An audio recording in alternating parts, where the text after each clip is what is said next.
সমাজকে একেবারে ধ্বংসের দ্বার প্রান্তে নিয়ে গেছে। মোবাইলে ভালো আছে, খারাপ আছে, তবে আমরা ভালোটা ইউজ না করে আমরা খারাপটা ব্যবহার করার চেষ্টা করি। বিশেষ করে বালিশের পাশেই আমরা মোবাইল রেখে তারপরে ঘুমিয়ে যাই।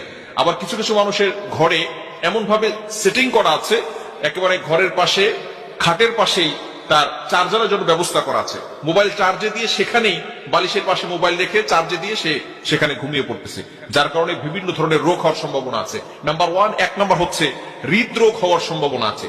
যে বালিশের পাশে মোবাইল রেখে ঘুমিয়ে যায় তার হৃদরোগ হওয়ার সম্ভাবনা আছে। এবং দ্বিতীয় নাম্বার হচ্ছে মাথা ব্যথা হয়। অনেক সময় আমরা বুঝি না কেন যেন মাথা ব্যথা হচ্ছে, ঘুম থেকে ওঠার পরে মাথা ব্যথা করতেছে। মাথা ব্যথা হওয়ার অন্যতম একটি কারণ হচ্ছে এই বালিশের নিচে মোবাইল রেখে দেওয়া। এবং তৃতীয় নাম্বার হচ্ছে ব্রেন ক্যান্সার হওয়ার সম্ভাবনা আছে। মানুষের ইন্টেলেকচুয়াল পাওয়ার, মেধা শক্তি দুর্বল হয়ে যায়। শুধু তাই নয়, ব্রেন ক্যান্সার হওয়ার একটা প্রবল সম্ভাবনা তার হয়ে যায় যদি বালিশের নিচে মোবাইল রেখে ঘুমায়।